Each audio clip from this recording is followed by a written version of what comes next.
आपण नाश्त्यासाठी उपमा बनवणार आहोत. त्याकरता लागणारे साहित्य पाहूया.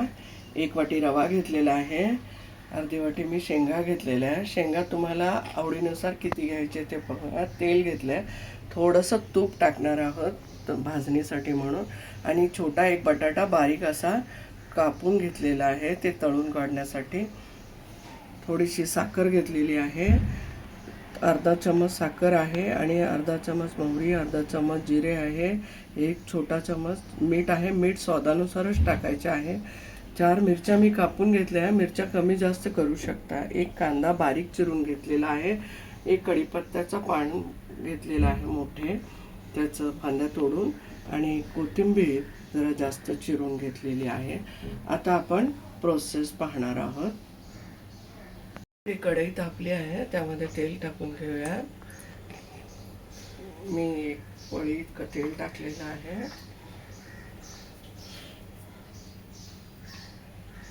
मी छोटा चम्मच इतकं तूप पण टाकलं आहे.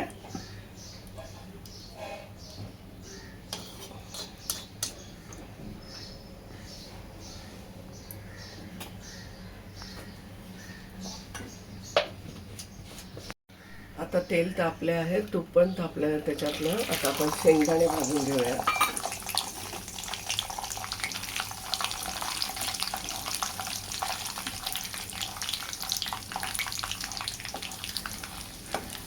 शेंगा टाकल्यानंतर जरा हलवत राहायचं आहे, कारण शेंगा करपू नये एकाच ठिकाणी, म्हणून. शेंगा असा लालसर अशा रंगावर भाजून काढायच्या आहेत आपल्याला.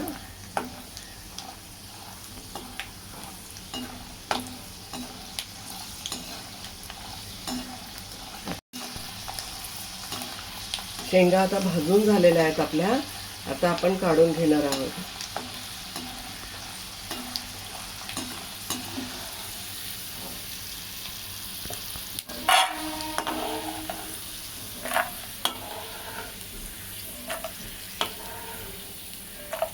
त्यानंतर आपण बटाटा तळून घेणार आहोत.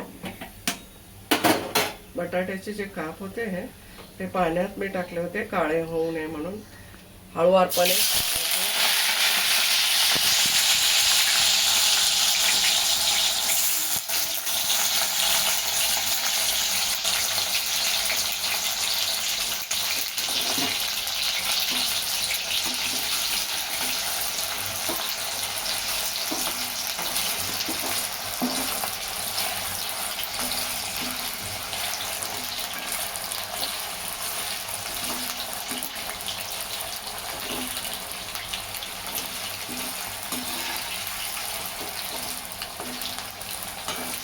बटाटे असे खालीवरती परतून घ्यायचे आहे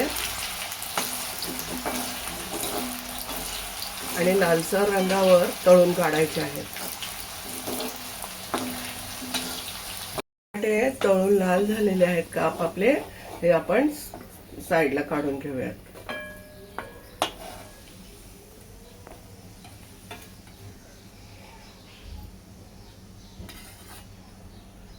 आपल्याला मोहरी टाकून घ्यायची आहे.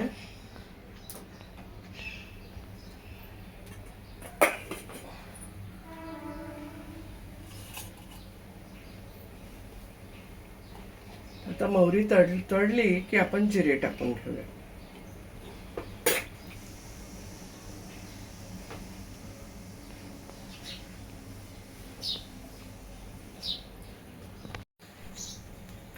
मोहरी टाकून झाली आहे आपली, तडतडली आहे. त्यानंतर आपण जिरेही टाकत आहोत. अर्धा चमचा कढीपत्ता पण टाकून घेणार आहोत.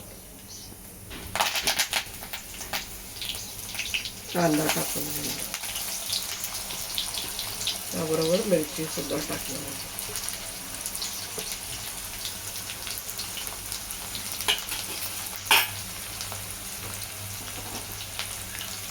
आपण कांदा मिरची हे सगळं कढीपत्ता वगैरे जरा परतून घेऊया. गुळधव रंगावरती जास्त नाही, पण जरा नरम झाला कांदा तर आपण याच्यामध्ये आपण रवा भाजणार आहोत.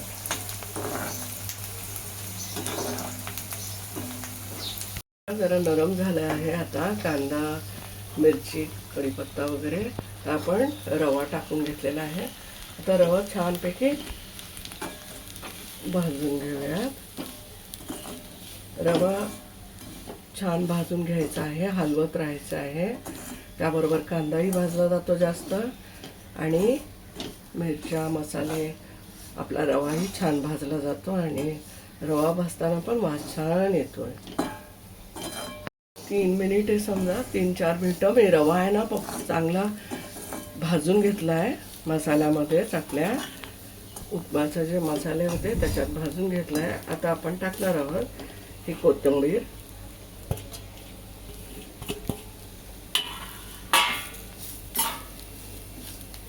त्यानंतर टाकणार आहोत आपण चवीसाठी थोडीशी साखर. तुम्हाला नाही टाकायची असेल चालेल, ज्याला टाकावीशी वाटते त्यांनी टाकलं तरी चालेल. आता आपण मीठ पण टाकून घेणार आहोत. मी 1 चमचा मीठ टाकले. चवीप्रमाणे मीठ टाकून घ्या. तुम्हाला कोणाला कमी आवडतं, कोणाला मीडियम, कसं आपल्यावर आहे.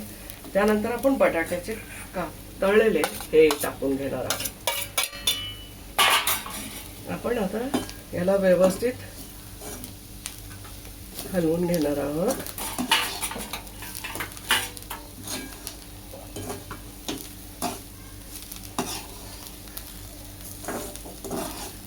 आता आपण गरम पाणी 1 वाटी रवा घेतला होता, 2 वाटी गरम पाणी करून घेतलेलं आहे, हे टाकून घेणार आहोत.